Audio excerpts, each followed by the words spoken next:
Hello बच्चों, आप सभी को नमस्कार। और आज का लेक्चर मैं क्लास 10th की केमिस्ट्री कोशिश करता हूं कि आपको वन शॉट में सारा मिल जाए। ओके, क्योंकि आपको कुछ बच्चों का ऐसा डिमांड था कि सर पूरी हमको ऑर्गेनिक जानना है मुझे क्लास 10th की, तो इसलिए मैंने ये लेक्चर आपके लिए बनाया है। तो लेक्चर को देखिए, थोड़ा टाइम देना पड़ेगा क्योंकि पूरी कंप्लीट लेक्चर आपको मैं देने वाला हूँ, तो थोड़ी सी बेटा लेक्चर में टाइम देना पड़ेगा। आराम से पेशेंस बना के आपको लेक्चर में बैठना पड़ेगा, तब आपको समझना है। क्यों? क्योंकि क्लास 10th की जो केमिस्ट्री होती है वो 11 से 9th में नहीं होती है, डायरेक्ट वो 11th 10th में बच्चे को मिलता है। बच्चे को बहुत सारी चीज़ों को फेस करना पड़ता है, प्रॉब्लम्स होते हैं, इसलिए थोड़ी सी आपके लिए न्यू चीज़ें हैं, इसलिए ध्यान से पढ़ना है, लेक्चर को स्किप नहीं करना है, ध्यान से एक एक स्टेप देखना है। ठीक है, तो चलो स्टार्ट करते हैं इस लेक्चर को। बेटा जी आते हैं अपने लेक्चर पे। सबसे पहली बात बेटा कि ऑर्गेनिक केमिस्ट्री का मतलब होता क्या है, ऑर्गेनिक होता क्या, कहाँ से इसको डिराइव किया गया बेटा जी।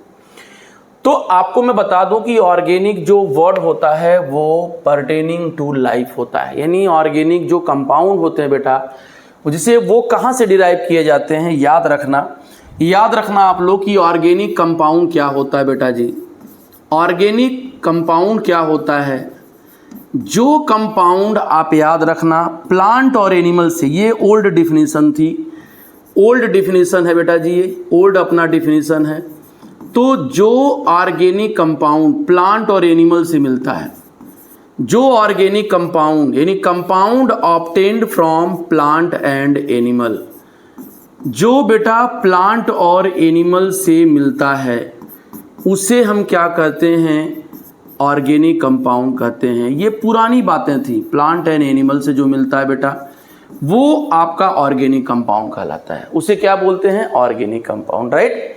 लेकिन ये सब बातें बेटा जी पुरानी बातें थी, इससे कोई मतलब नहीं था। जैसे आप बोलते हो ना कि जो अपना लाल वाली चींटी होती है या लीमन जो होता है, लीमन से क्या मिलता है बेटा जी, सिट्रिक एसिड, सॉरी लीमन आपका जो है एसिडिक नेचर का होता है, तो सिट्रिक एसिड मिलता है इसके अंदर। ठीक है, आप बहुत सारे टार्टेरिक एसिड है, ठीक है, आप एस्टिक एसिड है या फॉर्मिक एसिड है, आप फॉर्मिक एसिड का नाम सुने होंगे। और ये जो होता है आप जानते हो कि जब लाल वाली चींटी आपको काट लेती है तो दाने बन जाते हैं उसके एसिडिक की वजह से, तो वो जो एसिड होता है वो फॉर्मिक एसिड होता है।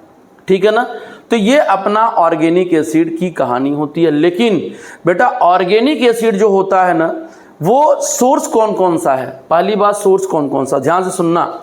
लेकिन जो बेटा मॉडर्न डिफिनीशन लाया गया, बाद में मॉडिफाई किया गया, तो कहा गया कि study of plant, study of carbon and hydrogen compound, carbon and hydrogen compound जो होते हैं और बेटा उसके डेरिवेटिव एंड इट्स डेरिवेटिव, इससे जो बना होता है वो अपना क्या होता है, ऑर्गेनिक कंपाउंड होता है। ये पुरानी बातें नहीं थी, नई बातों को लाया गया। तो यहाँ पर भी अपना क्या होता है बेटा जी, ऑर्गेनिक कंपाउंड का डिफिनीशन होता है। क्लियर है, ये ऑर्गेनिक कंपाउंड होते हैं। जैसे आप समझ लो बेटा, आप CH4 देखे होंगे, कार्बन और हाइड्रोजन है, ठीक है, कोई बात नहीं है। आप C ऑक्सीजन और हाइड्रोजन भी है, तो ये C6CH12O6 होता है, ये भी आपका ऑर्गेनिक कंपाउंड है। आप यूरिया का नाम सुने होंगे, NH2CONH2, सर ये भी अपना ऑर्गेनिक कंपाउंड है, क्योंकि कार्बन भी है इसमें, नाइट्रोजन भी है इसमें, ऑक्सीजन भी है और हाइड्रोजन है। मतलब मेन अपने पास कार्बन और हाइड्रोजन होना चाहिए, कार्बन और हाइड्रोजन ही अगर अपने पास है, मेन वही होना चाहिए। अगर कार्बन हाइड्रोजन है, उसके साथ अदर है, ऑक्सीजन हो या उसके साथ नाइट्रोजन हो या उसके साथ सल्फर हो, तो वो भी आपका ऑर्गेनिक की कैटेगरी में होता है। ये तो बेसिक बातें हो गई, राइट। ये बातें बेसिक है कि जो प्लांट और एनिमल से मिलता है वो भी ऑर्गेनिक है। लेकिन जब बाद में कुछ प्रॉब्लम्स होने लगी तो इसको मॉडिफाई किया गया, डिफिनेशन को मॉडिफाई किया गया।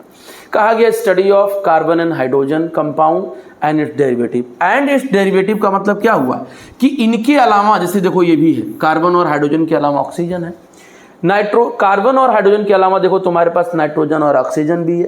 तो कार्बन और हाइड्रोजन तो हो, उसके साथ ऑक्सीजन हो सकता है, उसके साथ नाइट्रोजन हो सकता है, उसके साथ Cl हो सकता है। तो ये भी लोग अपने ऑर्गेनिक कंपाउंड की ब्रांच में रखे जाते हैं। ये भी अपना ऑर्गेनिक कंपाउंड यानी ऑर्गेनिक केमिस्ट्री के अंदर देखा जाता है, राइट। तो ये डेरिवेटिव होते हैं। देखो ये डेरिवेटिव है, लेकिन बेटा ये डेरिवेटिव अपना नहीं है, C2H6 डेरिवेटिव नहीं है, क्योंकि सिर्फ इसमें कार्बन और हाइड्रोजन अपने पास है, राइट। CH4 अपना मेन कंपाउंड है, क्योंकि उसके पास सिर्फ और सिर्फ कार्बन और हाइड्रोजन है, ऑक्सीजन नहीं है, हाइड्रोजन नहीं है। तो वो अपना क्या कहलाएगा, डेरिवेटिव कहलाएगा। किसका डेरिवेटिव कहलाएगा, इन दोनों का डेरिवेटिव, मतलब हाइड्रोकार्बन से बनाया गया है। मेन बात ये है। यूरिया में भी देख सकते हो कि वही है, कार्बन और हाइड्रोजन के अलावा अपना नाइट्रोजन है, अपना ऑक्सीजन है, तो ये भी डेरिवेटिव ही होते हैं, राइट। क्लियर हो गया। तो यही बातें बेटा, बेसिक कुछ बातें हैं कि स्लाइड देख लेते हैं। सबसे पहले बेटा जो बनाया गया था, ठीक है, तो प्लांट और एनिमल से मिलने वाले ऑर्गेनिक कंपाउंड होते हैं। जो मिनरल्स और नॉन लिविंग से मिलते हैं वो इनऑर्गेनिक होते हैं। ये कह रहा है कि जो कंपाउंड मिनरल से मिलते हैं, ठीक है भाई, प्लांट और एनिमल से मिलने वाला, प्लांट और एनिमल से मिलने वाला, प्लांट और एनिमल से मिलने वाला ऑर्गेनिक होता है, ठीक है, कोई बात नहीं है। और मिनरल से मिलने वाला, मिनरल से मिलने वाला और नॉन लिविंग सोर्स से मिलने वाला, बेटा नॉन लिविंग सोर्स से मिलने वाला वो अपना क्या होता है बेटा जी, इनऑर्गेनिक होता है।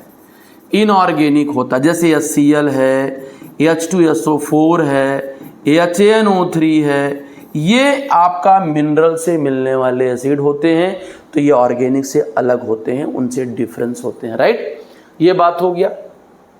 सबसे पहले वाइटल फोर्स होता है, और सबसे पहले एक जर्मन वैज्ञानिक थे जिनका नाम था ओलर नामक वैज्ञानिक। बेटा ओलर ने सबसे पहले यूरिया को बनाया था, सबसे पहले यूरिया को प्रिपेयर किया था लैब में।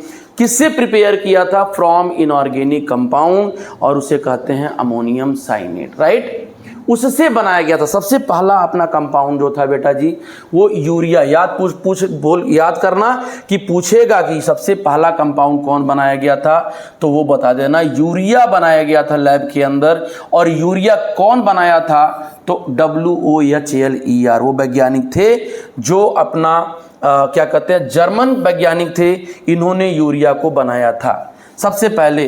तो NH2CONH2 है बेटा जी, ये अपना यूरिया है बेटा जी। इसको जब हीट किया गया, किसको हीट किया गया, तो NH4CNO को हीट किया गया। और NH4CNO अपना इनऑर्गेनिक कंपाउंड है बेटा जी, ये अपना इनऑर्गेनिक कंपाउंड है। तो इनऑर्गेनिक कंपाउंड को हीट किया गया तो ऑर्गेनिक कंपाउंड बना। यानी ये सबसे पहला कंपाउंड है जिसको लैब में इनऑर्गेनिक से ऑर्गेनिक में बनाया गया, ठीक है।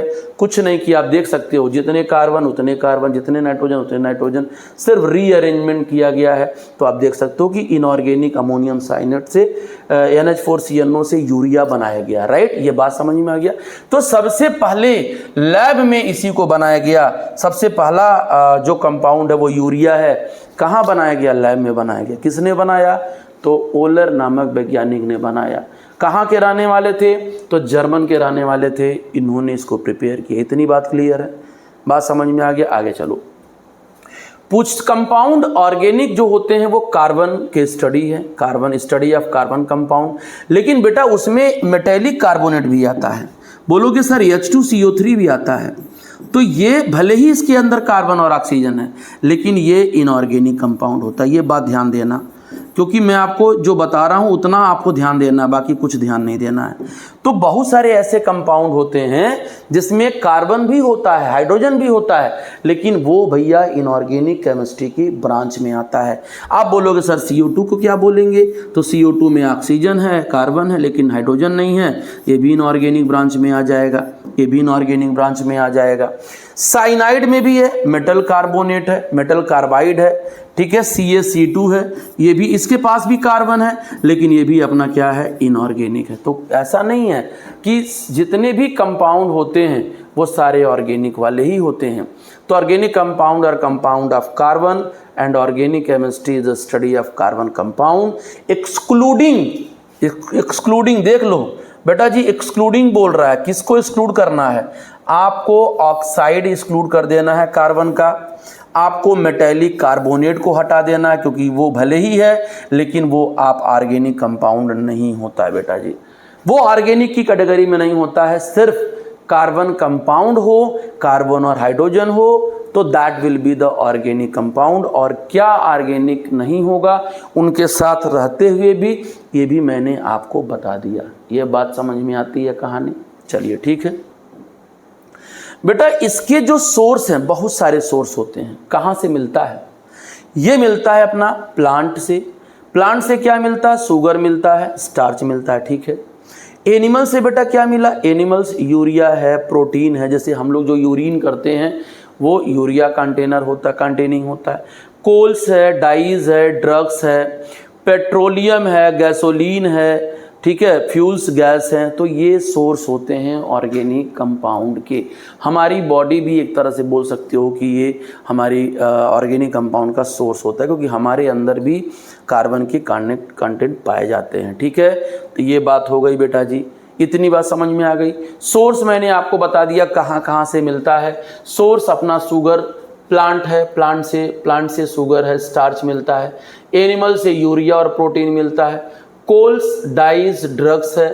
पेट्रोलियम से पेट्रोल, गैसोलीन, फ्यूल्स गैस होते हैं। फर्मेंटेशन से इथाइल, फर्मेंटेशन किसका होता है? इथाइल अल्कोहल और एसिटिक एसिड है। Would say methyl alcohol, acetone. ये सारे बेटा, एसीटोन का जो फॉर्मूला होता है बेटा जी ये होता है इस तरीके से, आपका एसीटोन बन जाएगा, ठीक है।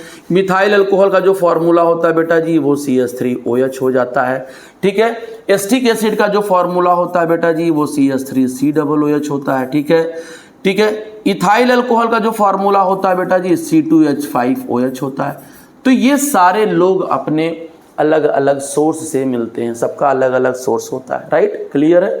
चलो आ जाइए, एप्लीकेशन क्या है बेटा, कहाँ कहाँ इनका यूज होते हैं, ठीक है, कहाँ कहाँ इनका यूज होता है बेटा, एप्लीकेशन है क्या इनका, ये ध्यान दिया जाए। सर एप्लीकेशन में आ जाओ।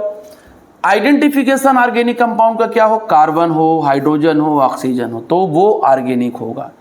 इनऑर्गेनिक में all except carbon and hydrogen, वो सारे इनऑर्गेनिक हैं बेटा। जितने भी ऑर्गेनिक कंपाउंड बेटा जी होते हैं वो सारे कोवैलेंट होते हैं, ये भी बात सही है।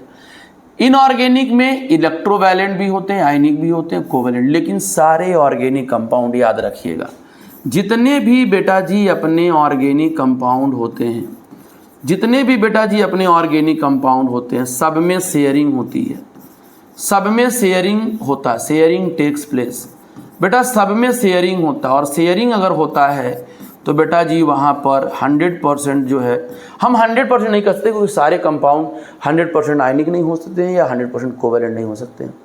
अगर वो 100% आयनिक है, 99% आयनिक है तो 1% कोवैलेंट होगा। अगर 99% कोवैलेंट हो तो 1% उसमें आयनिक कैरेक्टर होएगा, ठीक है। तो कोवैलेंट नेचर का ये होता है। लेकिन आयनिक जो अपना इनऑर्गेनिक होते हैं उसमें सारे बॉन्ड होते हैं, आयनिक भी होते हैं, कोवैलेंट भी होते हैं, और ये अपना इलेक्ट्रोवैलेंट कह सकते हो।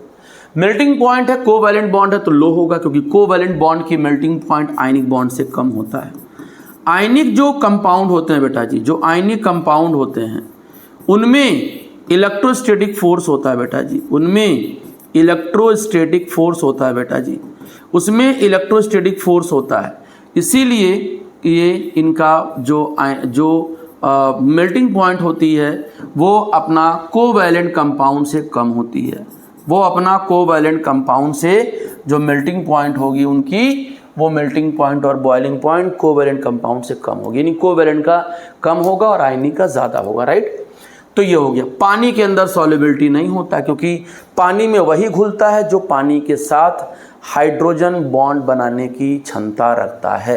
तो लो कह सकते हैं लेकिन ऐसा नहीं कह सकते एकदम नहीं होगा, क्योंकि एल्कोहल पानी में घुलता है, एल्कोहल ऑर्गेनिक कंपाउंड है।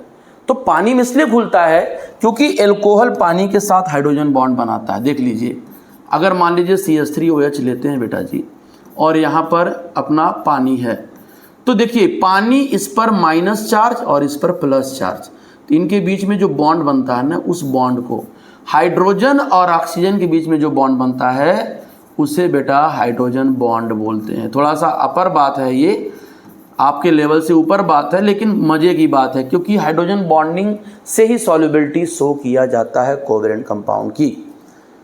और आयनिक कंपाउंड है तो वहाँ पे हाइड्रेशन होना चाहिए, पानी के साथ हाइड्रेशन होना चाहिए, तब होता है। तो ये सब सिचुएशन होता है। ठीक है, समझ में आ गया? चलो ठीक।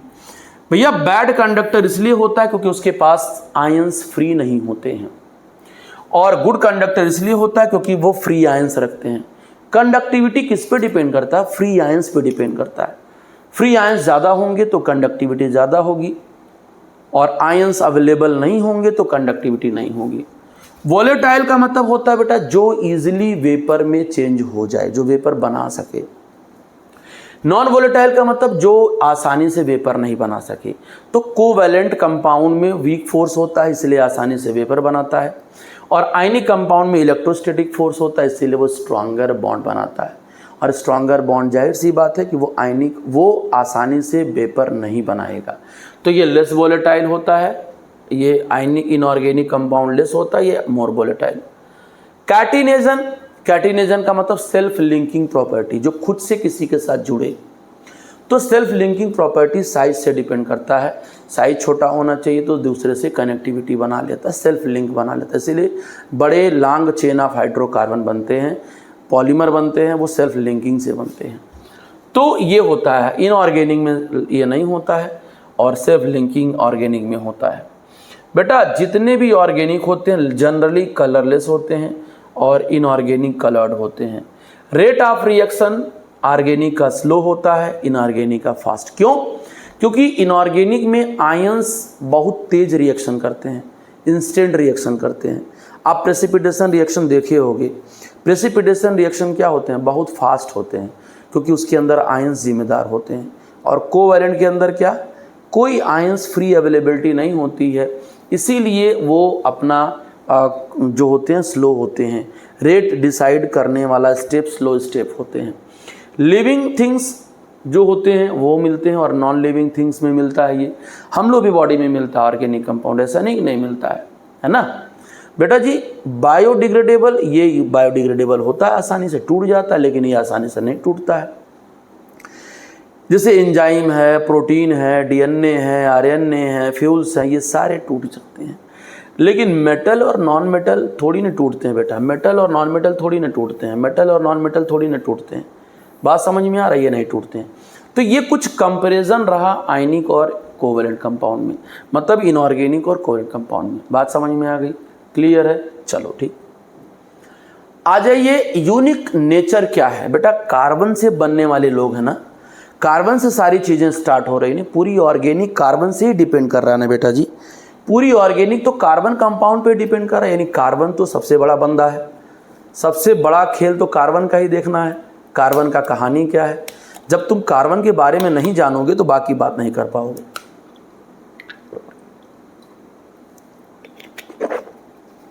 ठीक है, समझ में आ गया? आओ चलते हैं आगे। तो कुछ प्रॉपर्टी कार्बन की यहां होती है, कुछ प्रॉपर्टी कार्बन की होती है, वो सारी बातें हम लोग करेंगे ध्यान से। तो सबसे पहली बात है टेट्रावैलेंसी। टेट्रावैलेंसी बेटा कार्बन की एक बड़ी अच्छी खासियत होती है कि वो टेट्रावैलेंट होता है। कार्बन 4 बॉन्ड बनाता है, कार्बन 4 बॉन्ड बनाता है, क्योंकि कार्बन के वैलेंस शेल में 4 इलेक्ट्रॉन होता है, और चारों बॉन्ड क्या होता है? वो शेयरिंग करता है, और शेयरिंग करके 4 कोवैलेंट बॉन्ड बनाता है। ये सिर्फ शेयरिंग करता है, इलेक्ट्रॉन को न तो डोनेट करेगा न गेन करेगा, सिर्फ शेयरिंग करता है बेटा जी। तो sharing of electron takes place with other, takes place with other. बेटा दूसरे के साथ ये शेयरिंग करता है बेटा जी, शेयरिंग करता है, और शेयरिंग करने के बाद ये क्या करता है? अपना टेट्रावैलेंसी। तो कार्बन की टेट्रावैलेंसी ऐसे होती है, कभी भी बॉन्ड बेटा ऐसे नहीं बनाया जाता है, ठीक है। और ये टेट्रावैलेंसी कहलाती है। ये जो बॉन्ड होता है वो टेट्रावैलेंट बॉन्ड होता है बेटा। ये जो बॉन्ड होता है वो टेट्रावैलेंट बॉन्ड होता है। यहाँ पे जो एंगल होता है वो 109.5 डिग्री होता है। ये 90 डिग्री नहीं होता। जब हायर क्लास में जाओगे तो ये डिग्री आपको फॉर्मूला, ये डायग्राम नहीं होता है। टेट्रावैलेंट माने 4 बॉन्ड और ये टेट्राहेड्रली अरेंज होता है। 3D जब देखोगे तो ये 2 प्लेन पे होते हैं और एक प्लेन के ऊपर होता है और एक प्लेन पे क्या होता है, नीचे होता है, बिलो द प्लेन होता है। एक अपना बिलो द प्लेन होता है, एक अपना बिलो द प्लेन। ये ऑन द प्लेन दोनों होते हैं बेटा, on the plane of paper, मान लो प्लेन पे बना रहे, on the plane of paper बेटा जी होता है। और ये टुवर्ड ऑब्जर्वर, मान लो पेपर ऐसे लिए हो तो 2 बॉन्ड ऐसे रहेगा, एक तुम्हारी तरफ एक नीचे रहेगा, तो ये टुवर्ड ऑब्जर्वर होता है बेटा जी, ये टुवर्ड ऑब्जर्वर होता है। और ये away from observer, away from observer होता है, टुवर्ड ऑब्जर्वर और अवे फ्रॉम, ये टेट्राहेड्रल शेप होता है। ठीक है, तो 4 बॉन्ड बनाते हैं, सेल्फ लिंकिंग प्रॉपर्टी रखते हैं, खुद से किसी के साथ जुड़ते हैं। कार्बन छोटा एटम है, कार्बन फैमिली की और भी जो मेंबर है, कार्बन, सिलिकॉन, जर्मेनियम, तो वो लोग नहीं काम कर पाएंगे क्योंकि उनकी साइज बढ़ती है और कार्बन की साइज छोटी होती है, इसीलिए वो टेट्रावैलेंसी भी शो करते हैं, दूसरे के साथ जुड़ के लॉन्ग चेन बनाते हैं। ये जो प्रॉपर्टी वो सिर्फ कार्बन के चेन में आता है, लॉन्ग चेन बनाना, ब्रांच बनाना, कुछ भी कर सकता है, ये इसकी ज़िंदगी है, वो उसको भगवान ने दे दिया है, गॉड गिफ्टेड है। आइसोमेरिज्म क्या होता है, ये ऐसा प्रॉपर्टी होता है जो 2 कंपाउंड में मॉलिक्यूलर फार्मूला सेम हो। आइसोमेरिज्म क्या होता है बेटा जी, ये आइसोमेरिज्म शो करता है। ये क्या होता है बेटा, 2 कंपाउंड हैं और दोनों का मॉलिक्यूलर फार्मूला सेम। जैसे मान लो C3H8 हम लिख रहे हैं, ये भी C3H8 है, या C4H10 में लिख रहा हूँ, ये भी C4H10 लिख रहा हूँ। ठीक, लेकिन जब दोनों का स्ट्रक्चर बेटा बनाओगे ना, अभी आगे सब समझाएंगे, बस डिटेल थोड़ा सा प्रॉपर्टी में बता रहा हूँ। देखो इसमें 4 कार्बन एक लीनियर में है, चेन में है, कहीं ब्रांच नहीं है, तो नॉर्मल इसे कहते हैं। तुम चाहो तो उसमें से एक हटा करके यहाँ CH3 लगा दो। अब देखो जितने कार्बन यहाँ उतने हाइड्रोजन भी यहीं पे हैं, जितने कार्बन यहाँ हैं उतने हाइड्रोजन भी यहाँ हैं, लेकिन स्ट्रक्चर तो अलग अलग है ना, स्ट्रक्चर तो डिफरेंट है ना बेटा। ये एकदम चेन, कहीं ब्रांच नहीं दिख रहा है, लेकिन यहाँ देखो एक ब्रांच आ गया। तो आइसोमेरिज्म क्या होता है कि अगर 2 कंपाउंड, 2 या 2 से ज़्यादा कंपाउंड हो, उन सबके मॉलिक्यूलर फार्मूला सेम हो, स्ट्रक्चर अलग अलग दिखाई देते हों, तो बेटा जी उसको क्या बोलते हैं, हम आइसोमर बोलते हैं। और इन दोनों को आइसोमर बोलेंगे और उस फिनोमिनन को आइसोमेरिज्म बोलते हैं बेटा। ये कहानी होती है, क्लियर है, समझ में आ गया? ठीक है, चलो फिर आ जाते हैं हम लोग आइसोमेरिज्म। अब टाइप ऑफ ऑर्गेनिक कंपाउंड की बात किया जाए, टाइप ऑफ ऑर्गेनिक कंपाउंड की बात किया जाए तो बेटा हाइड्रोकार्बन क्या होता है, जिसमें सिर्फ कार्बन और हाइड्रोजन होता है। हाइड्रोकार्बन क्या कहलाता है, सिर्फ कार्बन और हाइड्रोजन से बनने वाला कंपाउंड हाइड्रोकार्बन होता है। और इसका क्लासिफिकेशन जब देखोगे तो 2 भागों में डिवाइड होता है, एक अपना एलिफैटिक और एक अपना साइक्लिक कंपाउंड होता है। तो जरा इसका डिटेल हम लोग देख लिया जाए, जरा हम लोग डिटेल देख लें। तो बेटा हाइड्रोकार्बन को हम डिटेल से देखेंगे आपके लिए। सर हाइड्रोकार्बन का मतलब क्या होता है, ऐसा कंपाउंड जिसमें सिर्फ कार्बन और हाइड्रोजन हो उसे कहते हैं। ऐसा कंपाउंड जिसमें सिर्फ क्या हो, कार्बन और हाइड्रोजन हो। ऐसा कंपाउंड जो सिर्फ उसमें क्या हो, कार्बन और हाइड्रोजन हो। ऐसा कंपाउंड से जिसमें क्या हो, कार्बन और हाइड्रोजन हो, तो उसे क्या कहते हैं, हाइड्रोकार्बन कहते हैं। क्या कहते हैं, हाइड्रोकार्बन कहते हैं। तो 2 मिनट,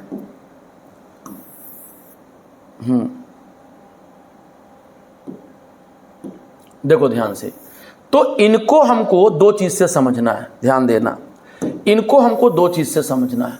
ये देखो इसमें से एक हमारा देखना है, ठीक है, एक अपना देखना है। 2 टाइप के अपनों मिलेंगे बेटा जी, 2 टाइप के अपना मिलेंगे, 2 टाइप के अपना मिलेंगे। तो थोड़ा सा यहाँ पे हम डाटा ले रहे हैं।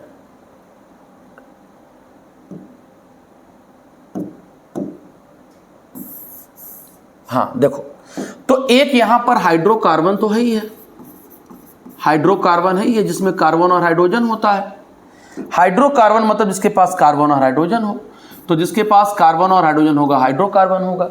अब ये जो है ना दो भागों में बटाता है, एक एलिफैटिक कंपाउंड होता है, एक अपना एलिफैटिक कंपाउंड होता है, एक अपना एलिफैटिक कंपाउंड होता है, और एक अपना क्या होता है, ओपन चेन।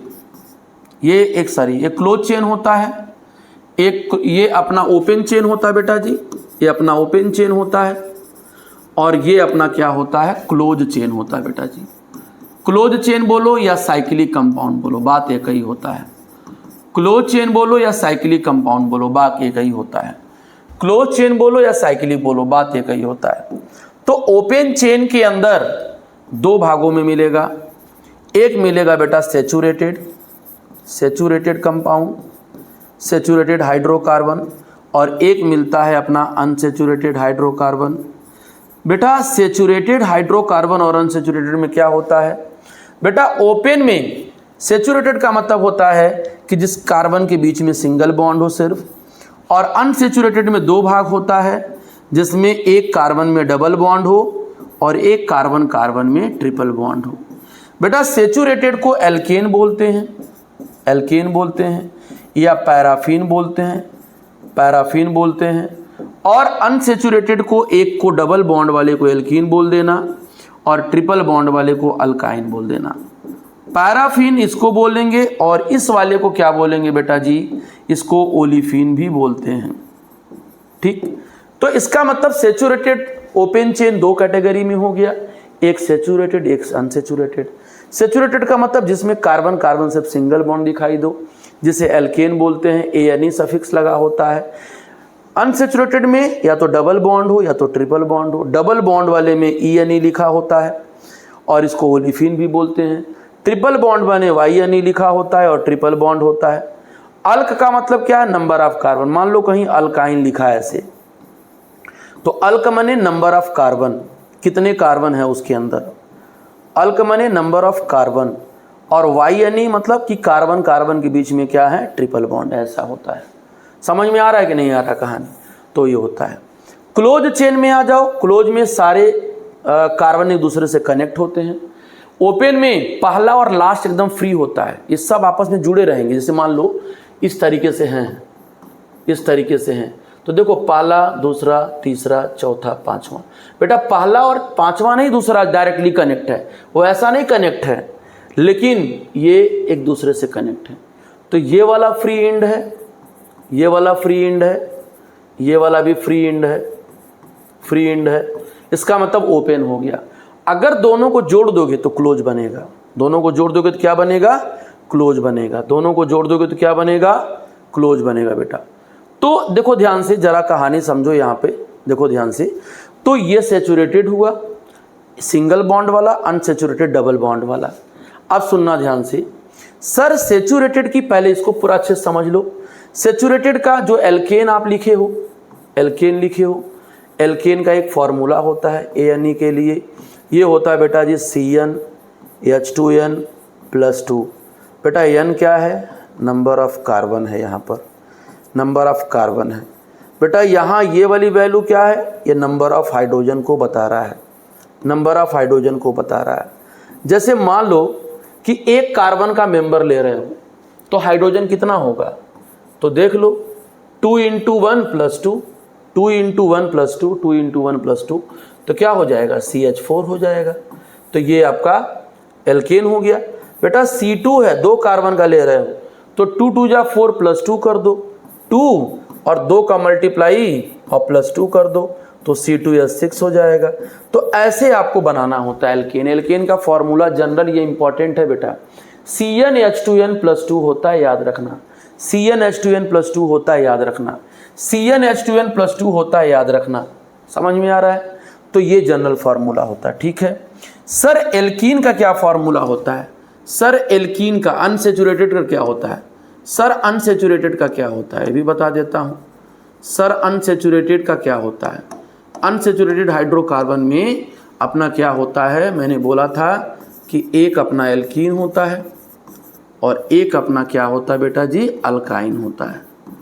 बेटा एल्कीन में number of carbon double bond वाला होता है, 2 कार्बन ENE लिखा है। अगर ENE है इसका मतलब उसके लिए सफिक्स हम ENE लगाते हैं। तो ये एल्कीन है। जनरल फॉर्मूला क्या है? CnH2n है बेटा जी, ये आपको याद करना पड़ेगा। जैसे एक कार्बन का मेंबर एल्कीन नहीं बना सकते हैं क्योंकि डबल बॉन्ड दिखाना है, तो 2 कार्बन तो चाहिए ही, C2 × 2 × 2, तो क्या हो जाएगा? C2H4 हो जाएगा। सर C3 का लेना तब क्या बनेगा? 3 दूना 6 कर दो, 2 टाइम्स C3H6 हो जाएगा। सर आप जरा बताइए 4 में क्या करें? तो 2 × 4 कर दो, तो C4H8 हो जाएगा। इन सब के बीच में डबल बॉन्ड होता है बेटा, कहीं न कहीं डबल बॉन्ड मिलेगा, राइट? अच्छा ठीक है। सर एल्काइन क्या होता है? बेटा जी जहाँ ट्रिपल बॉन्ड होता है वो एल्काइन होता है, ठीक। और इसके लिए जो सफिक्स आप लगाओगे वो सफिक्स क्या होता है? YNE होता है। देख लो YNE लिखा हुआ है। सर फॉर्मूला क्या होता है? सबके लिए तो बता रहे हैं, इसका भी बताइए। ठीक है मैं बता देता हूँ। सर फॉर्मूला इसका ये होता है, CnH2n-2 होता है। इसका क्या मतलब होता है सर? अब यहाँ भी याद रखना कि 2 कार्बन से कम से एल्काइन नहीं बनता है। एल्केन 1 कार्बन पे बन जाता है, मीथेन बन जाएगा, लेकिन एल्काइन और एल्कीन बिना 2 कार्बन के नहीं बने, मिनिमम 2 कार्बन चाहिए। तो C4 हो गया। सर 4 आपने ले लिया n की वैल्यू, तो क्या हो जाएगा? 2 × 4 और -2, फॉर्मूले को रखो। n की वैल्यू 2, आपका n की वैल्यू 4 है तो रख लो। तो क्या वैल्यू आ जाएगा बेटा जी? C4, 4 × 2 = 8 -2, तो C4 क्या हो जाएगा? 6 हो जाएगा। ये अपना अलग कंपाउंड। C5, 5 × 2 = 10, ये -2 कर दो, तो C5 और 8 हो जाएगा, ये अलग कंपाउंड। तो ये YNE वाला कंपाउंड है। तो बात आपको ये सब याद रखना पड़ेगा बेटा जी, क्लियर है? तो ये रहा सेचुरेटेड कंपाउंड की बात, ये रहा बेटा जी सेचुरेटेड कंपाउंड की कहानी। अब आते हैं अनसेचुरेटेड में आ जाओ, साइक्लिक में आ जाओ। साइक्लिक कंपाउंड का मतलब क्या होता है? जो पहला कार्बन और दूसरा कार्बन एक दूसरे से कनेक्ट हो, पहला और last. These compound contain 3 or more carbon atom in the molecule. These have properties similar to open hydrocarbon. They are also called carbocyclic या cyclic compound.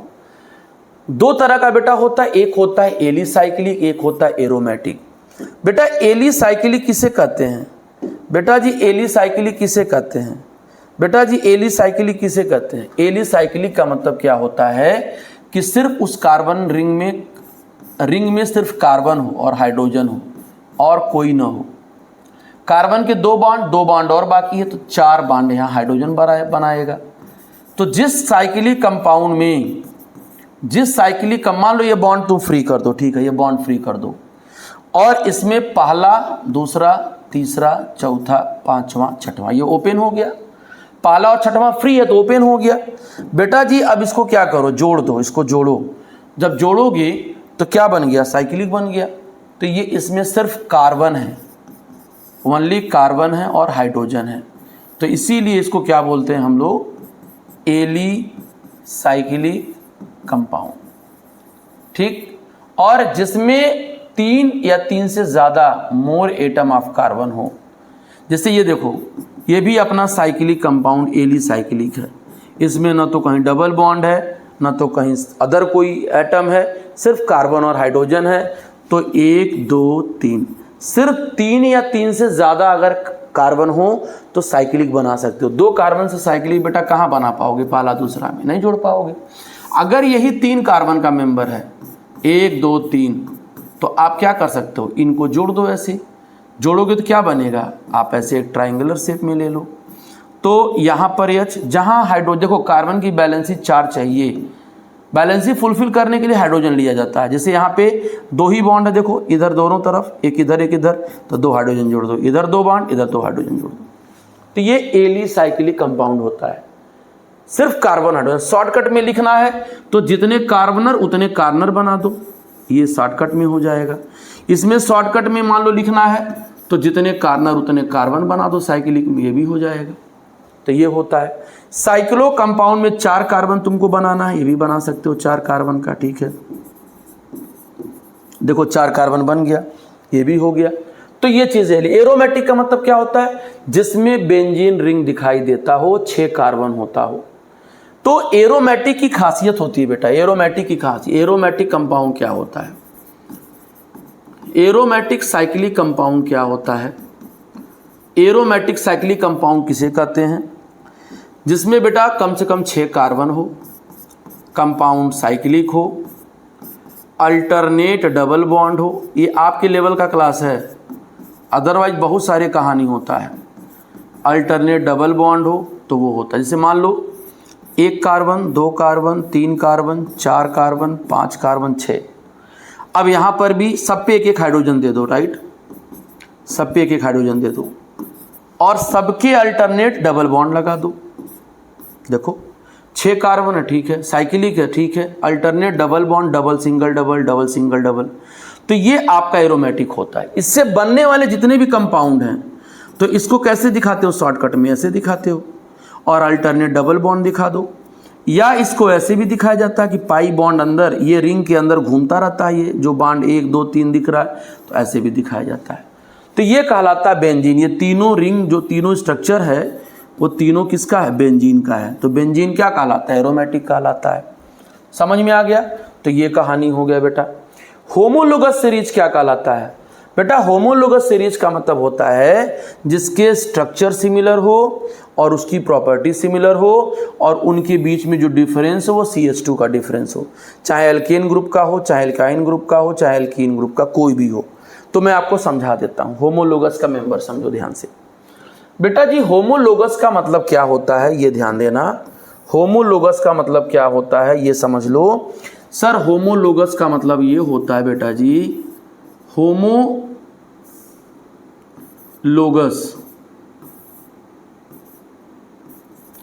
होमोलोगस, होमोलोगस का मतलब क्या होता है कि 2 ग्रुप हो, जैसे एल्केन का ले रहे हो आप, तो सक्सेसिव जो कंपाउंड हो, जो सक्सेसिव कंपाउंड हो उसमें बेटा CH2 का डिफरेंस हो, या आप बोल सकते हो कि कार्बन का मास 12 होता है और 2 हाइड्रोजन का 1 और 14 यूनिट का डिफरेंस हो, 14 यूनिट का डिफरेंस हो बेटा, तो वो होमोलोगस होता है। जैसे CH4 है, ठीक, CH4 के बाद अगर हम C2H6 लिख लें तो इन दोनों के बीच में कितने का डिफरेंस है? CH2 का डिफरेंस है। देखो 2 कार्बन और 1 कार्बन।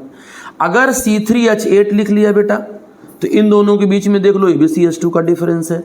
अगर C4H10 लिख लिया तो इनमें भी CH2 का डिफरेंस है।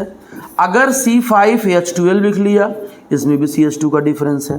तो ये सारे एक दूसरे से होमोलोगस होंगे। इसका ये होमोलोगस, इसका ये होमोलोगस, इसका ये होमोलोगस, इसका ये। लेकिन CH4 का C3H8 होमोलोगस नहीं है, नॉट होमोलोगस। क्यों? क्योंकि इनमें और इनमें डिफरेंस देखो, 3 कार्बन और 1 तो 2 कार्बन आ गया, 4 हाइड्रोजन 4, 8 हाइड्रोजन 4 तो C4 C2H4, तो C2H4 का होमोलोगस नहीं लिया जाएगा। सिर्फ कितने का डिफरेंस? CH2 का डिफरेंस। किसी भी कंपाउंड में 1 कार्बन 2 कार्बन के बीच में, 2 कार्बन 3 कार्बन के बीच में, 3 कार्बन 4 कार्बन के बीच में, 4 कार्बन 5 कार्बन के बीच में डिफरेंस देखा जाता है।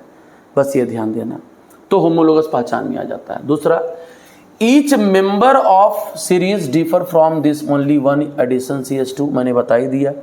या तो 14 मास के बराबर हो, भाई CH कार्बन का मास 12 होता है और 2 हाइड्रोजन का तो 14 यूनिट हो जाएगा, ये 14 यूनिट हो जाएगा।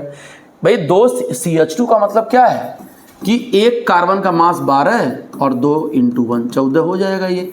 तो 14 का डिफरेंस हो या CH2 का डिफरेंस हो, बात एक ही होता है। ठीक है। Physical property of member are gradually थोड़ा सा चेंज होता है, क्योंकि बॉइलिंग पॉइंट, मेल्टिंग पॉइंट सब बदलता रहता है। ठीक है। जैसे इसका बॉइलिंग पॉइंट कुछ और होगा, इसका कुछ और होगा, इसका कुछ और होगा, तो वो डिफर होता है। Member of homologous series similar chemical property, जो केमिकल रिएक्शन ये देगा वही ये भी देगा, ये भी वो भी देगा, ये भी, तो सारी केमिकल प्रॉपर्टी सेम होगी। All member of homologous series can be prepared by using same general method of preparation. जैसे इसको बनाओगे वैसे इसको भी बनाओगे, वैसे इसको भी बनाओगे, वैसे इसको भी बनाओगे, वैसे इसको, सबका प्रिपरेशन सेम होता है बेटा। ठीक है। चलो, सिग्निफिकेंस ऑफ होमोलोगस सीरीज क्या क्या फायदा है, सिग्निफिकेंस क्या है? The nature of any member that family of compound can be found, it help to predict the property of even those member of this series that are yet to be prepared. मान लो तुमने इसको बनाया, इसकी property जान रहे हो, इसको बनाओगे तो इसकी प्रॉपर्टी भी इसी की तरह से होगा, इसको बनाओगे तो इसकी भी प्रॉपर्टी इसी की तरह होगा। तो ये फायदा होता है। नॉमेनक्लेचर आ जाओ, ये सारी कहानी समझ में आ गई होगी आपको, ये सारी बातें बेटा जी समझ में आ गई होगी। अब आपको मैं ले चलता हूं नॉमेनक्लेचर में। नॉमेनक्लेचर इतना ही आपको ध्यान देना है।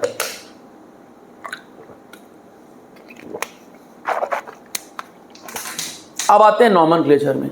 चलिए, तो नॉमेनक्लेचर बेटा जी कैसे करते हैं, ध्यान दो। नॉमेनक्लेचर कैसे करते हैं ये ध्यान देना। नॉमेनक्लेचर कैसे करते हैं, नॉमेनक्लेचर कैसे करते हैं बेटा जी।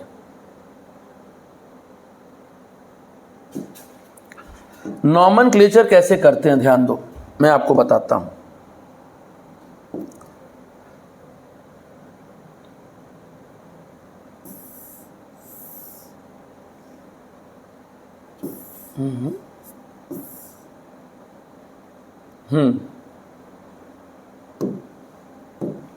देखो कैसे नॉमेनक्लेचर करते हैं मैं आपको बताता हूं, बड़े अच्छे तरीके से आपको समझाऊंगा। बस आप पेशेंस बना के बैठे रहिए, बाकी हम बताते हैं आपको। क्रॉप करता हूं पहले।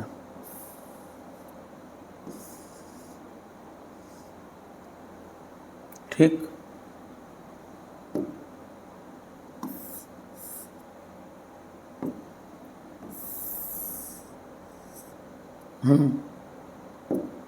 आइए देखिए नॉमेनक्लेचर में क्या फंडा होता, कैसे ऑर्गेनिक कंपाउंड का नाम लिखते हैं, ये सारी बात आपको बताता हूं।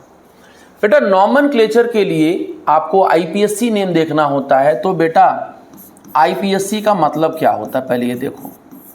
हर कंपाउंड के, मान लीजिए आपने कोई ऑर्गेनिक कंपाउंड रिसर्च किया और आपको उस कंपाउंड का नाम लिखना है, तो आप नहीं लिखोगे, वो आईपीएससी जानता है। आप उसको हैंडओवर करोगे, वो चेक करेगा, उसका नाम देखेगा, तब आपको पब्लिश होता है। तो और ये क्या होता है, इसका फुल फॉर्म क्या होता है, international union of pure, P माने pure, and applied, and hidden रहता है, अप्लाइड, और सी क्या होता है, केमिस्ट्री। तो इनके कुछ रूल रेगुलेशन होते हैं, वो कहते हैं कि भाई मेरे अनुसार ही तुमको नाम रखना है। ठीक, क्या रूल रेगुलेशन होते हैं कंपाउंड का नाम निकलने के लिए, उसमें बेटा जी होता है वर्ड रूट, ध्यान देना, वर्ड रूट होता है, यही बस तुमको देखना है। उसके बाद आता है प्राइमरी सफिक्स होता है, फिर आता है सेकेंडरी सफिक्स, फिर इधर भी आपका आता है प्रीफिक्स, और बेटा जी प्रीफिक्स में भी अपना आता है प्राइमरी प्रीफिक्स, प्राइमरी प्रीफिक्स, और ये जो होता है ये सेकेंडरी प्रीफिक्स आता है। तो आपके सिलेबस में जो होगा हम वही बात करेंगे, आपको ज़्यादा नहीं बात करेंगे। प्रीफिक्स मैंने पहले लिखना और सफिक्स मैंने बाद लिखना। ठीक, सर ये क्या है, सर ये क्या है, सर ये वर्ड रूट है। तो वर्ड रूट का मतलब क्या होता है बेटा जी, नंबर ऑफ कार्बन, कितने कार्बन हैं, नंबर ऑफ कार्बन देखा जाता है। नंबर ऑफ कार्बन देखने के लिए आपको 1 कार्बन है, 2 कार्बन है, 3 कार्बन है, 4 कार्बन है, 5 कार्बन है, वो देखना है। प्राइमरी सफिक्स बेटा क्या लिखते हैं, सफिक्स में आपको कार्बन कार्बन के बीच में बॉन्ड कौन सा वो लिखना है। मतलब कि वो सिंगल बॉन्ड है तो ANE ऐड किया जाता है, डबल बॉन्ड है तो आपको बताया हूँ ENE लिखा जाता है, और ट्रिपल है तो YNE लिखा जाता है। और सेकेंडरी क्या है बेटा, ये बहुत फेमस है, जैसे OH है तो OL लिखा जाता है, CHO है तो AL लिखा जाता है, COOH है तो OIC एसिड जोड़ते हैं आखिरी में। ये सब मैं आपको बताता हूँ अभी एक एक करके। प्रीफिक्स में आ जाओ, प्रीफिक्स में मान लो Cl कहीं चेन में है तो Cl के लिए क्या लिखेंगे हम लोग, क्लोरो लिखेंगे। मान लो बेटा जी Br है तो Br के लिए क्या लिखेंगे, ब्रोमो लिखेंगे। मान लो आई लिखा हुआ है तो आई के लिए क्या लिखना होगा, आयोडो। बेटा अगर NO2 लिखा है तो NO2 के लिए क्या लिखे, नाइट्रो लिखेंगे। बेटा अगर CH3 कहीं लगा है, CH3 के लिए मिथाइल लिखेंगे। इस तरीके से तो एक एक करके बेटा हम लोग समझते हैं। ये मेन फंक्शनल ग्रुप होता है, ये अपना मेन फंक्शनल ग्रुप होता है बेटा जी, ये अपना मेन फंक्शनल ग्रुप होता है। तो ये सारी चीज़ें तुम्हारे लिए नई हैं, तुम लोगों को लग रहा होगा कि कितना टिपिकल है। तो टिपिकल तो बिल्कुल आपको फर्स्ट टाइम देख रहे हो तो हो सकता थोड़ी बहुत दिक्कत आए, बट आपको रिपीट करके एक बार देखना है। आप रिपीट करिए, एक बार पूरे आप लेक्चर देखिए, उसके बाद अपनी बुक पढ़िए तो बहुत अच्छे तरीके से आपको कमांड हो जाएगा। ठीक है, बाकी कोई भी डाउट होता है तो हम फर्दर इसको देखते रहते हैं। ठीक है, देखते रहेंगे।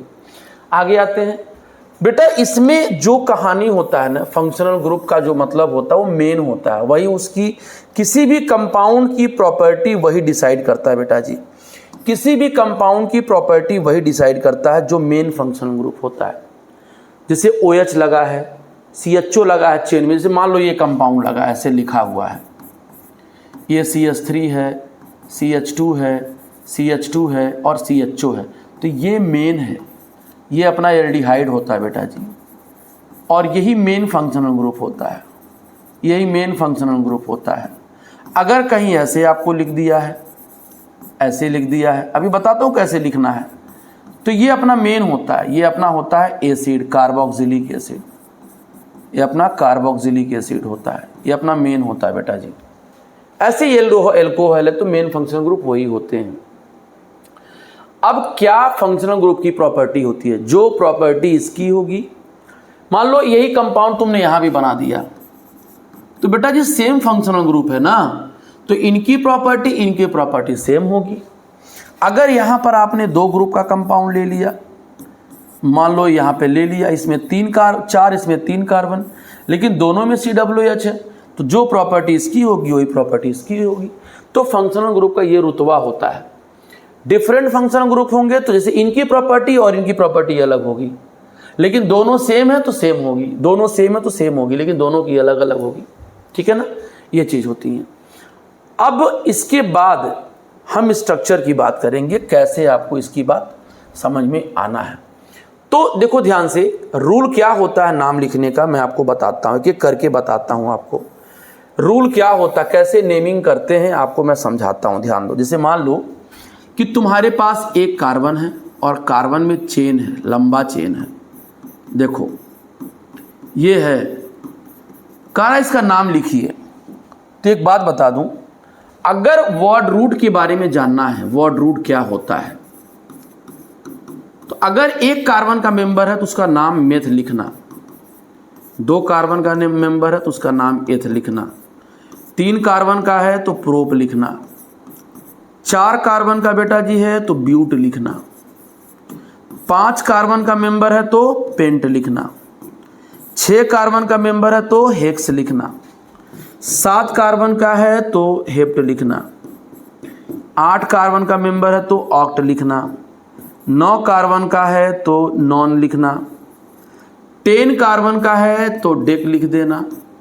तो पहली बात नंबरिंग किया जाता है, कितने कार्बन है, यहां तो तुम्हारी फ्रीडम है, तो 1 2 3 4 5, तुम चाहे इधर से नंबरिंग करो, चाहे बेटा जी इधर से नंबरिंग करो, तुम्हारी मर्जी, तुम्हारी इच्छा। यहाँ पे तुम्हारी इच्छा की बात होगी, यहाँ पे कहीं किसी की बात नहीं होगी।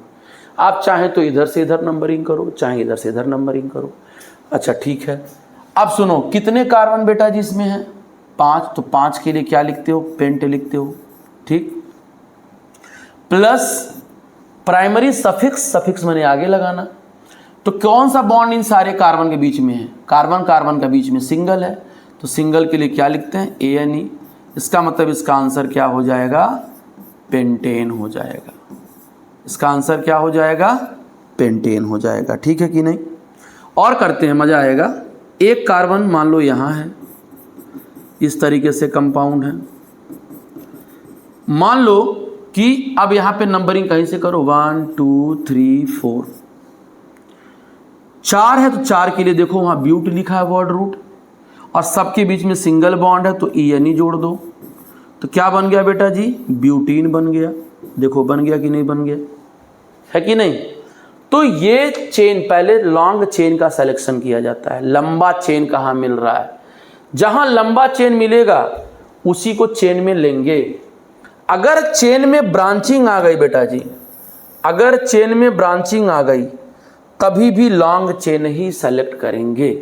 जैसे मान लो कि अपने पास ये कंपाउंड है, हाइड्रोजन नहीं भरा हूं मैं, 1 2 3 4 5 6 7, इसका मैं CH3 लगा दिया, यहाँ CH3 लगा दिया, बाकी सब पे CH2 लगा देता हूँ क्योंकि बैलेंस ही भरना है ना कार्बन की। और यहाँ पे बेटा जी लगा दिया मैंने CH3। अब तुम पहले लॉन्ग चेन को सिलेक्शन दो, लॉन्ग चेन का सिलेक्शन दो। लॉन्ग चेन का सिलेक्शन देख लो कहाँ मिलेगा बेटा, 1 2 3 4 5 6 7, 7 कार्बन का मेंबर यहाँ देखो आ रहा है, बन गया 7 कार्बन, लॉन्ग चेन हो गया।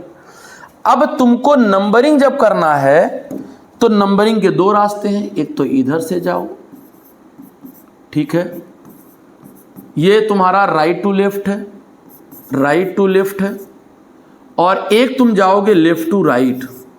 मतलब कि ध्यान से सुनना, 1 2 3 4 5 6 7। अब एक रूल है जो तुम्हारे लिए बहुत ज़्यादा नहीं काम का है, लोवेस्ट लोकेंट रूल। बेटा लोवेस्ट लोकेंट ये कहता है कि अगर कोई सब्स्टिट्यूएंट है और अगर वो सब्स्टिट्यूएंट कहीं आपको दिख रहा है तो लोवेस्ट नंबर पे उसको दिखना चाहिए। यानी CH3 अपना क्या है, एक ब्रांच है, एक सब्स्टिट्यूएंट है, तो उसकी प्राथमिकता देना पड़ेगा जहां सबसे कम नंबर पे आए वो। तो बेटा जी कम नंबर पे कहां दिख रहा है, ये दिख रहा है ना सेकेंड, ये तो 6 पे आ रहा है। बेटा जी इधर से आ रहे हो तो 6 पे तुम्हारा CH3 आ रहा है, और इधर से जा रहे हो तो 2 पे आ रहा है। तो लेस नंबर सेलेक्ट करना है, जहां लेस नंबर पे आता है वो सेलेक्ट करना है। बेटा मोर नंबर को सेलेक्ट नहीं करना है। यानी मेरा जो लेफ्ट टू राइट वाला था वो सही है, ठीक। अब सुनो, नाम कैसे लिखना है, कितने कार्बन, 7, 7 के लिए क्या लिखोगे, हेप्ट, और सब में सिंगल बॉन्ड तो ANE। अब ये तुम्हारा सब्स्टिट्यूएंट है और सब्स्टिट्यूएंट प्रीफिक्स के रूप में लिखते हैं, ये अपना प्रीफिक्स के रूप में लिखते हैं। तो प्रीफिक्स क्या हम बोले थे, मिथाइल बोले थे इसको। तो लिखेंगे किस नंबर पे है, दूसरे नंबर पे, तो लिखेंगे 2 मिथाइल, 2 मिथाइल हेप्टेन लिखेंगे इसको। समझे कि नहीं आप लोग। ये बेटा जी वर्ड रूट है, ये वर्ड रूट है, ये सिंगल बॉन्ड के लिए है, और ये सब्स्टिट्यूएंट है। कोई दिक्कत किसी को, कोई प्रॉब्लम। बेटा इधर से नहीं जाना, इधर से जाना है। अब तुमको एक और कंपाउंड तुमको बताता हूं, ध्यान देना। मान लो तुम्हारे पास ये कंपाउंड है,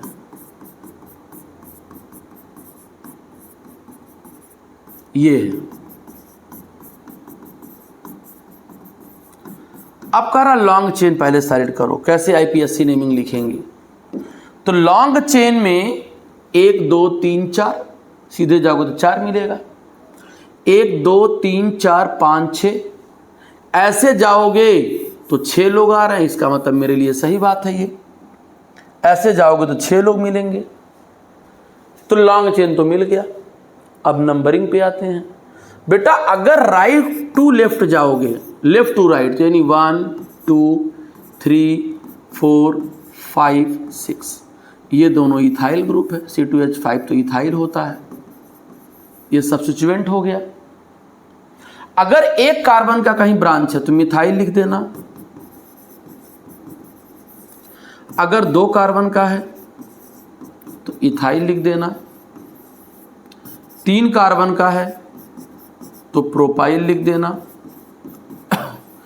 4 कार्बन का है तो ब्यूटाइल लिख देना, 5 कार्बन का अगर ब्रांच है तो अपना क्या लिख देना, पेंटाइल। तो ये इथाइल है, ये दूसरे नंबर पे आ रहा है। और जब राइट टू लेफ्ट जाओगे जब राइट टू लेफ्ट जाओगे, राइट टू लेफ्ट, तो ध्यान देना 1 2 3 4 5 पे आ रहा है। 5 तो बहुत बड़ा नंबर है, यानी ये वाला हमारा रास्ता गलत है, इस रास्ते से चलना है। तो कितने कार्बन है? 6, तो 6 के लिए हेक्स लिख दो। सबके बीच में सिंगल बॉन्ड है तो एएनई लिख दो, और ये प्रीफिक्स है तो दूसरे नंबर पे है तो 2 इथाइल लिख दो, तो ये हमारा नेम हो जाएगा। समझ रहे हो तुम लोग कि नहीं? बेटा मेहनत से टीचर पढ़ाता है, और आपको अगर समझ में आता है तो अच्छी बात है, नहीं समझ में आता है तो थोड़ा सा उससे कनेक्ट होना, डाउट पूछा जाता है तो आप देखते रहिए, सवाल समझते रहिए, कहीं प्रॉब्लम होता है तो हम देखते रहेंगे आगे की स्लाइड में। क्लियर है? अब सुनो ध्यान से, एक सवाल तुमको मैं यहाँ से बता देता हूँ कैसे नंबरिंग करना है।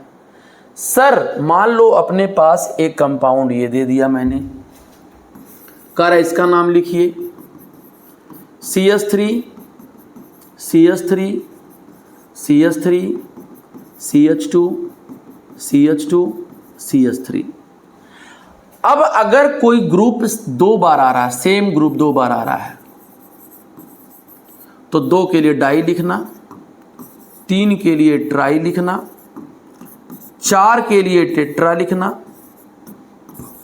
5 के लिए पेंटा लिखना, 6 के लिए हेक्सा लिखना। ऐसा होता है।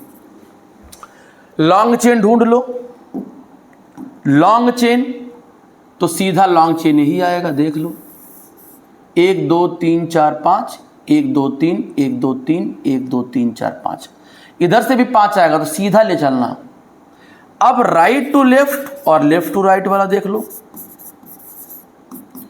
1 2 3 4 5, इधर से आ रहे हो दोनों मिथाइल ग्रुप 2 पे आ रहे हैं, और इधर से जब जा रहे हो 1 2 3 4 5, तो दोनों मिथाइल ग्रुप 4 पे आ रहे हैं। तो ये वाला रास्ता मुझे बंद करना पड़ेगा, कम वाला लेके चलना है। कितने कार्बन है? 5, 5 के लिए पेंट लिख लो, सबके बीच में सिंगल बॉन्ड एएनई लिख दो। 2 बार मिथाइल आ रहा है तो प्रीफिक्स है, तो 2 बार का मतलब 2 2, और क्या है 2 बार है तो 2 2 डाई मिथाइल। 2 2 भी लिखना, जितनी बार है, 2 बार है 2 बार 2 2, और डाई मिथाइल है 2 बार है तो डाई और मिथाइल हो जाएगा ऐसे। तो बेटा जी ये तुम्हारा नंबरिंग होता है, इस तरीके से करना है, ठीक है। अब सुनो, अब सुनो, मान लो तुमसे इसके बारे में पूछ दिया,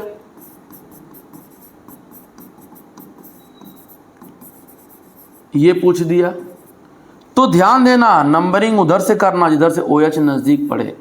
इधर से करोगे तो तीसरे नंबर पे आएगा, इधर से करोगे तो दूसरे नंबर पे आएगा, तो ये गलत ये सही। तो क्या लिखोगे? 4 ब्यूटेन, सब में सिंगल बॉन्ड AN, E हटा दो, ANE में से E हटा दो, यहाँ ANE लिखते हैं ना, E हटा दो यहाँ से। अब कौन से नंबर पे OH है? तो दूसरे नंबर पे। ये तो खत्म हो गया कहानी। दूसरे नंबर पर OH है, OH के लिए सफिक्स क्या लिखते हैं? OL, तो OL लिख दो, तो ब्यूटेन 2 ऑल हो जाएगा, ठीक। सेम ऐसे ही अगर मान लो ऐसे दिया है, ऐसे दिया है, तो नजदीक से नंबरिंग करो जहां OH कम पोजीशन पे आए। तो 5 कार्बन है तो पेंट हो जाएगा, सबके बीच में सिंगल बॉन्ड है तो ANE हो जाएगा, और दूसरे नंबर पर OL है, OH तो OL लगाया था सफिक्स, मेन फंक्शनल ग्रुप है ये। आगे लिखते हैं तो E हटा करके और यहाँ क्या लगा दीजिए? 2OL लगा दीजिए, खत्म बात। ये IPSC नेमिंग होता है। समझ रहे हैं कि नहीं आप लोग? ये सारी बातें मैं जो बता रहा हूँ समझ में आ रही कि नहीं कहानी आपको? तो ये इस तरीके से आपको नेमिंग करना है बेटा जी, इस तरीके से नेमिंग करना है आपको। क्लियर है? 1-2 सवाल मैं आपको और बताना चाहता हूं। जैसे आपको ऐसे सवाल दे दिया, CH3 CHCl, CH2 CH2 CH3, तो पहले तो देखो कितने कार्बन है, 1 2 3 4 5, 5 है, और इधर से जाओगे तो दूसरे नंबर पे नज़दीक पड़ेगा, इधर से 1 2 3 4 पे आएगा, तो हम मुझे ये नहीं लेना है, 2 वाला लेना है, नज़दीक वाला लेना है। कितने कार्बन है, कितने कार्बन, 5। 5 के लिए बेटा बोलो पेंट। सब में सिंगल बॉन्ड ANE।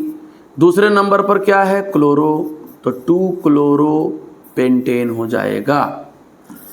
अगर अपना सवाल ऐसे दे दिया, डबल बॉन्ड दे दिया, अगर डबल बॉन्ड दे दिया तो भी लॉन्ग चेन ढूंढना है, लॉन्ग चेन है ही है।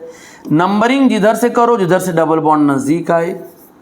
अगर तुम इधर से नंबरिंग करते, मान लो तुम इधर से नंबरिंग करते तो वो तीसरे पे आता, और इधर से किधर से किस पे आ रहा है, दूसरे पे आ रहा है, तो दूसरा वाला सही लेंगे, तीसरा वाला गलत हो जाएगा।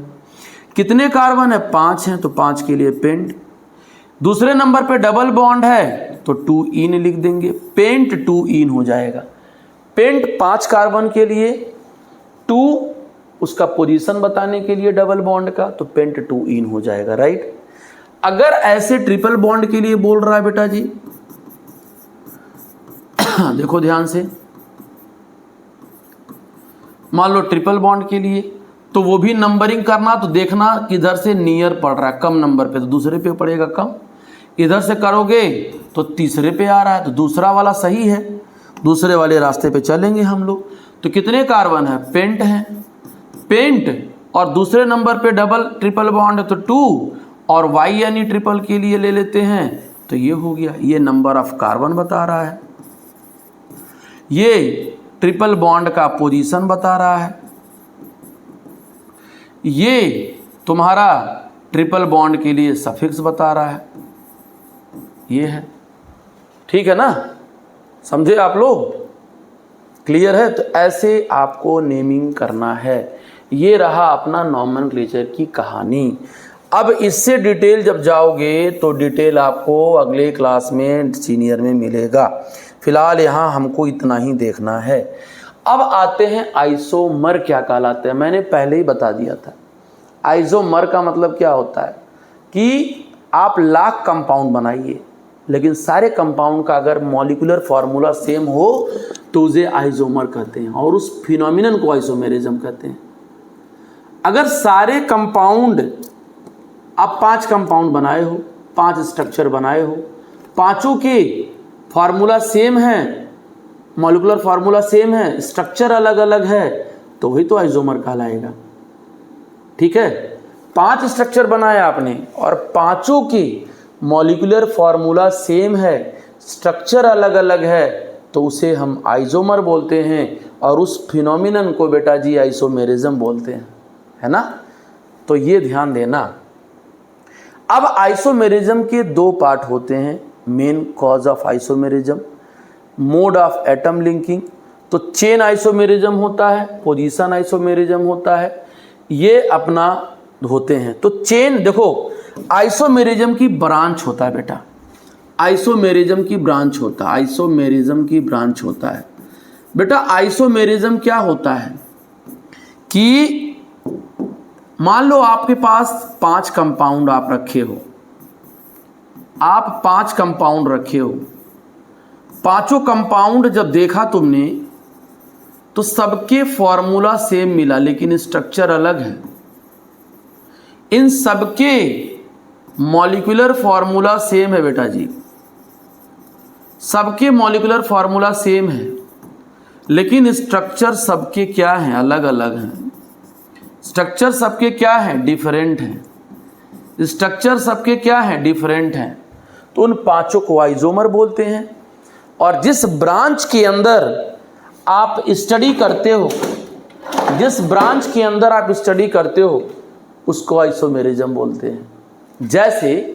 जैसे बेटा इसका भी एक ही कंपाउंड है, ध्यान देना, ध्यान देना, 1 2 3 4 5, ये भी वही है,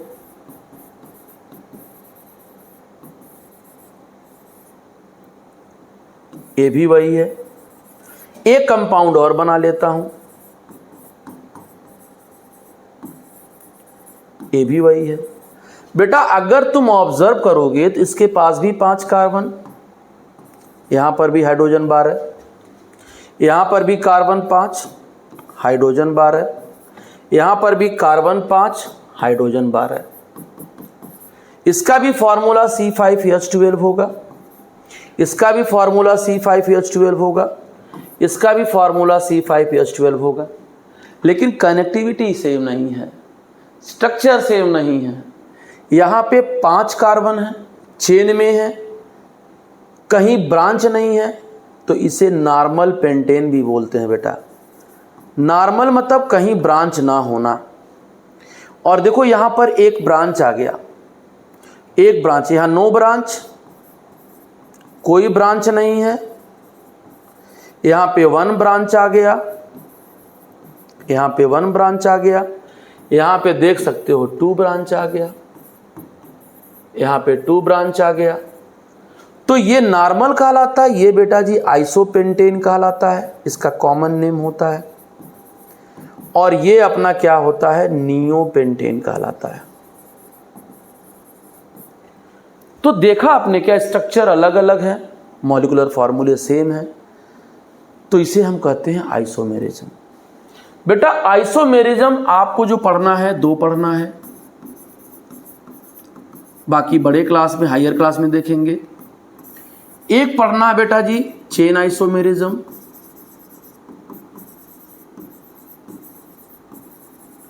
और एक पढ़ना है पोजीशन आइसोमेरिज्म।